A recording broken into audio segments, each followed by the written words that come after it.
श्री शिवाय नमस्तुभ्यम। ओम नमो भगवते वासुदेवाय। एकादशी, महाद्वादशी और त्रयोदशी आ गए हैं, अर्थात 25, 26 और 27 मार्च 2025। बहुत श्रेष्ठ और बहुत शुभ दिन। तीनों तिथियों में आपको चलते फिरते अपने घर पर ही बड़े आसानी से इन कार्यों को करना है। इन्हें कार्य कह लीजिए या उपाय कह लीजिए, यह परम सुखकारी हैं। इन्हें व्यक्ति बिना व्रत के भी कर लेता है तो निश्चित रूप से लाभ मिलता है। आपको इन व्रत उपवासों को करने से बहुत अधिक सुख समृद्धि का वरदान मिलेगा, परंतु व्रत उपवास नहीं भी कर पाते हैं तो इन कार्यों को आप कर लीजिए। कैसे इन कार्यों को करना है अपनी दैनिक दिनचर्या में, ध्यान से सुनिएगा, अंत तक बने रहिएगा। यह तीनों तिथियां जैसे मैंने आपको विदित कराया श्री नारायण और महादेव की हैं।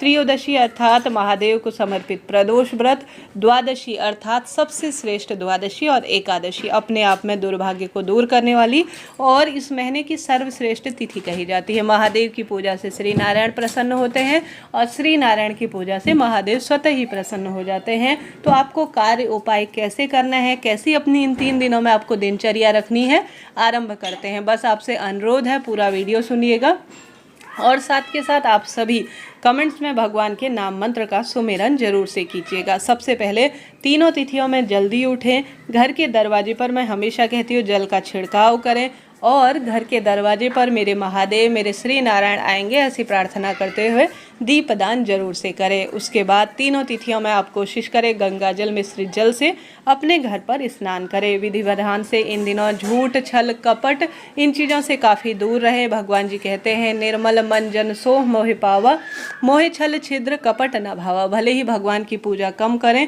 परंतु गलत संगत, गलत आदत और गलत सुनने समझने इत्यादि से सभी चीज़ों से दूर रहें और अपने कर्म क्षेत्र में निरंतर बढ़ते रहें। यही भगवान की भक्ति है। भले ही आप कम पूजा पाठ करें, परंतु ज़्यादा से ज़्यादा सत्संग का आसरा दें, निश्चित रूप से भगवत प्राप्ति आपको होगी। अब पहला उपाय जो गुरुजी ने पिछली कथाओं में बताया है वह आपको कैसे करना है।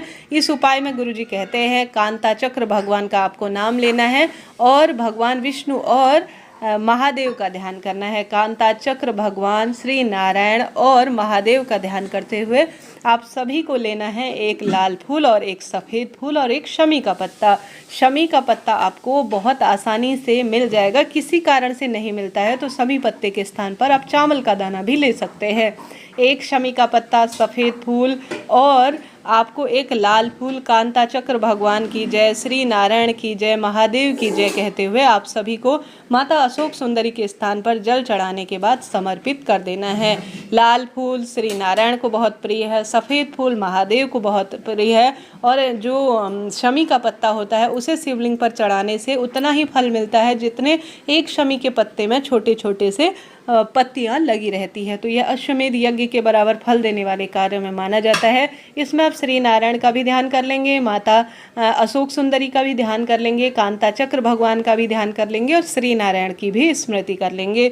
तो सरल सा छोटा सा कार्य है, अपने घर के मंदिर में आप कीजिएगा। तीनों तिथियों पर आप जरूर से जो है शिवलिंग पर जल चढ़ाएं, विधि विधान से पूजन करने का प्रयत्न करें। इसके साथ साथ जो अगला उपाय करना है वह है रोटी का। गुरुजी कहते हैं एकादशी, द्वादशी और त्रयोदशी यह 3 तिथियां ऐसी हैं जो आप कार्य करते हैं उसका पितृ भी सुख प्राप्त करते हैं। तो 3 तिथि एकादशी, द्वादशी तिथि तीनों में आप गौ माता को तो रोटी खिलाते ही हैं, तो आप रोटी में थोड़ा सा गुड़ या शक्कर जरूर रखें। यहाँ पर गाय को आप रोटी खिलाएंगे तो आप सभी को सोमक पितृ का नाम लेना है। किसका नाम लेना है? सोमक पितृ का नाम लेना है और स्वधा माता का स्मरण करना है। स्वधा माता पितरों की देवी मानी जाती है और सोमक पितृ का नाम लेना है जिससे कि आपका पितृदोष खत्म हो और आप जो कार्य कर रहे हैं उसका पितरों को भी सुख प्राप्त हो। तो एक रोटी लीजिए, उसमें कुछ मीठा रखें, सोमक पितृ की जय और स्वधा माता की जय कहते हुए गाय को तीनों तिथियों में आप रोटी खिलाएं। निश्चित रूप से रोग, दोष, कष्ट, संकट, पीड़ा का नाश होगा और आपके द्वारा खिलाई गई रोटी आपको बहुत अधिक सुख प्रदान करेगी। यह 2 कार्य करें।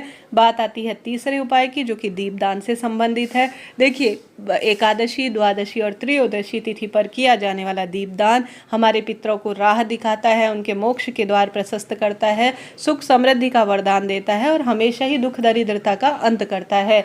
तो दीपदान आपको तीनों तिथियों में कहाँ पर करना है, ध्यान से सुने। आप सभी इस बात का ध्यान रखें कि शाम 5 बजे बाद किसी भी पेड़ में जल नहीं चढ़ाया जाता है, तो इन 3 तिथियों में आपको शाम को सिर्फ दीप दान करना है। सुबह भी आप दीप दान करें, परंतु एक समय भी आप दीप दान कर लेते हैं तो यह पर्याप्त कार्य के रूप में जाना जाता है। सुंदर स्वरूप में 5 स्थान ऐसे बताए हैं जिसमें गुरुजी कहते हैं अगर आप इन 5 स्थानों पर 5 दीप लगा लेते हैं, अर्थात एक स्थान पर एक दीप, तो आप बिना व्रत के भी परम सुखों की अनुभूति कर लेते हैं। सुंदर अपनी पूजा की थाली लीजिए, उसमें अपने घर के मंदिर में सबसे पहले दीप प्रज्वलित करें, उससे भगवान जी की अच्छी तरह से आरती करें। सबसे पहला दीपक आपको अपने घर के मंदिर में लगाना है महादेव के नाम का और श्री नारायण के स्मरण में। दूसरा आपको लगाना है घर के दरवाजे पर। घर के दरवाजे पर हमारे पितृ इष्ट देवी देवता सभी आते हैं और हमारे घर का वास्तु दोष मिटाते हैं। तो दूसरा दीपक इन 3 तिथियों में, अन्य तिथियों आप नहीं लगा पाते, परंतु इन तिथियों में घर के दरवाजे पर जरूर दीपदान करें। तीसरा जो दीपक लगाना है वह तुलसी में लगाना है। इन 3 तिथियों में तुलसी पूजन का विशेष महत्व है। बस इस बात का ध्यान रखें कि एकादशी में आप तुलसी में जल नहीं चढ़ाएं, परंतु दीपदान तो आपको करना ही है। तो तीसरा दीपक आपको तुलसी माँ में जरूर प्रज्वलित करना है। चौथा दीप प्रज्वलित करना है अपने घर की रसोई में। आपके घर पर आरओ लगा है, मटका लगा है, या आपके घर पर कोई भी पितरों का स्थान है, तो वहाँ पर आप तीसरा दीपक जरूर से लगाएं। घर के मंदिर में, घर के दरवाजे, तुलसी और घर की रसोई में चौथा दीपक आपको लगाना है। अंतिम 5वां दीपक या तो आप शिव मंदिर में लगा कर आए, या बेलपत्र वृक्ष के नीचे लगा कर आए, या पीपल वृक्ष की जड़ में लगा कर आए, या श्री नारायण के मंदिर में लगा कर आए। परम सुखों की अनुभूति तो होनी है। कुल मिलाकर इन 5 स्थानों पर एक एक दीपक का दान भाग्य की रेखाओं को प्रबल कर सकता है। दुख दरिद्रता का अंत होता है, रोग शोक कष्ट संकट पीड़ाओं का निदान होता है, ऐसा वेद शास्त्रों में वर्णित है। यह कार्य करे सबसे उत्तम इस दिन कार्य है तुलसी की लकड़ी का दीपक। तीनों तिथियों में, कहने का अर्थ है मंगलवार, बुधवार और गुरुवार, तीनों तिथि सर्वश्रेष्ठ है।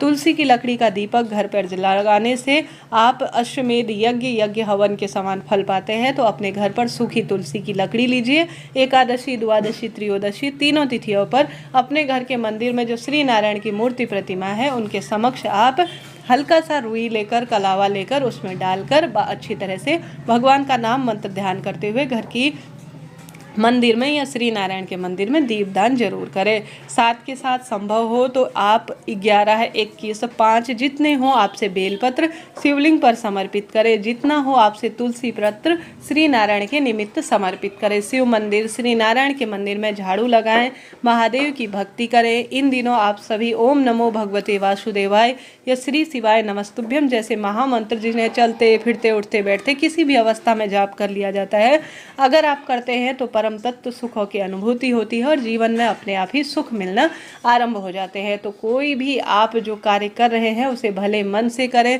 आपके घर पर बड़े बूढ़े हैं तो उनकी सेवा पूजा में अपना समय लगाएं। भगवान की छोटी सी पूजा करें, उसे विधि विधान से करने का प्रयत्न करें।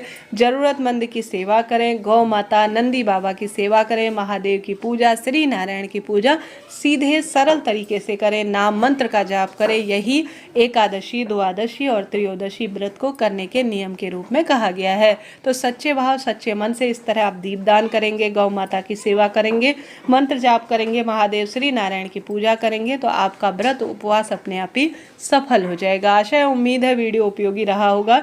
तो कमेंट्स में जय माता दी जरूर लिखिए।